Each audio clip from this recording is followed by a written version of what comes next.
পরিশেষে আমরা বলতে চাই যে আমাদের যে এজেন্ডাগুলো ছিল আরো অনেক প্রবলেম আছে, আমাদের এই সমস্ত প্রবলেম থেকে কাটিয়ে ওঠার জন্য আমরা নির্বাচনকালীন ওয়েট করবো এবং ট্রেড ইউনিয়ন থেকে যে হয়রানি আমাদের মধ্যে চলছে সেটা অবিলম্বে বন্ধ করতে হবে।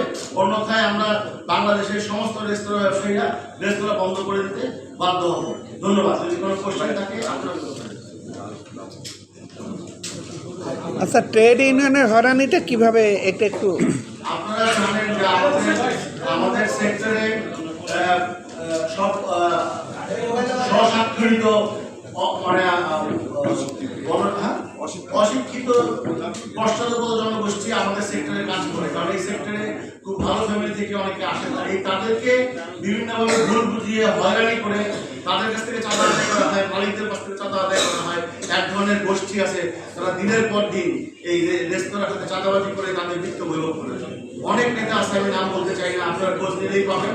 এই ট্রেড ইউনিয়ন নামে এটা তাদের একটা ব্যবসা, এবং 19 থেকে 20 হলে তাদেরকে মামলা করে দেয়। এই মামলাতে কলকারখানা, একটু কাইন্ডলি প্লিজ, কলকারখানা আইনে আমাদেরকে যেভাবে হয়রানি করা হয়, আমরা ওই মামলা ফেস করতে বাঁচতে গিয়ে তাদেরকে অনেক আমাদের চাঁদা দিতে হয়। আচ্ছা, ট্রেড ইউনিয়নে ওদের একটা অভিযোগ আছে যে আপনারা মানে ওদেরকে নিয়োগপত্র এবং আইডি কার্ড দেন না, এবং এটা গেজেট হওয়ার পরে এই গেজেটটা আপনারা নাকি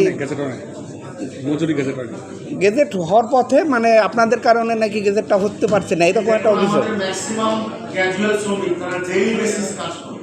অনেক শ্রমিক ম্যাক্সিমাম, বিশেষ করে আমাদের নিম্ন রেস্তোরাঁগুলোতে ওইখানেই বেশি চাঁদাবাজি হয়, ওইখানে মালিকদের উপর হয়রানিটা বেশি হয়।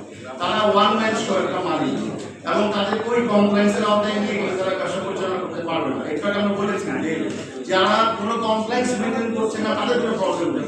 প্রবলেম হচ্ছে আমি কমপ্লেন্স মানার চেষ্টা করছি, এই আইডি কার্ড নিয়ে তারা মিথ্যা মামলা করে, এবং এই আইডি কার্ড নিয়ে তারা এই মামলা এত জটিল প্রক্রিয়া, এই তাদেরকে সাপোর্ট দেওয়ার জন্য সরকার কিছু লয়ার নিযুক্ত করে দিয়েছে, এবং আমাদের তো একটা লয়ার হায়ার করতে এই মামলা ফেস করতে ব্যবসা বন্ধ হয়ে যাবে। সুতরাং আমরা ওই হয়রানি থেকে বাঁচার জন্য অনেক মালিক আপনার নিয়োগপত্র দেওয়া হয় না, এবং আমাদের ম্যাক্সিমাম ক্যাজুয়াল ওয়ার্কার, তারা ডেইলি বেসিসে কাজ করে।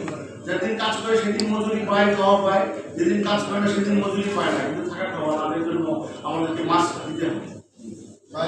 আপনারা আগামী ইমপ্লিমেন্টেশনে কাজ করি। আপনি যে হাতের যে সমস্যার কথা বললেন, এই মুহূর্তে সব থেকে বেশি ভোগান্তি শিকার হচ্ছেন যেমন আপনারা যারা বাসা বাড়িতে এলপিজি সিলিন্ডারে, আপনাদের কিন্তু দোকান খোলা রেখে মানুষকে সেবা দিতে হবে। আপনার কাছে কি মনে হয় যে এই মুহূর্তে সবচেয়ে বেশি সমস্যা কি এলপিজি কেন্দ্রিক? কারণ আপনি যে আইন কানুন ট্যাক্স এগুলোতে প্রসেসের বিষয়, কারণ সবথেকে বড় সমস্যা এই মুহূর্তে এলপিজি লাইন, ইভেন লাইনের দেশে যারা ইথার গ্যাস দীর্ঘদিন যাবৎ ইথার গ্যাস ইউজ করছে তাদের ওটা তো গ্যাস নাই, কিন্তু বাতাস আছে, এটার বিল দিতে হবে। এখন এই এলপিজিটাকে নিয়ে আসার জন্য যে নর্মালাইজেশন করার জন্য আমরা সরকারের কোনো উদ্যোগ দেখি নাই, কোনো উপদেষ্টা একটা কথা বলে এটা মানে এটা এত বড় জনগোষ্ঠী যেখানে 4 কোটি লোক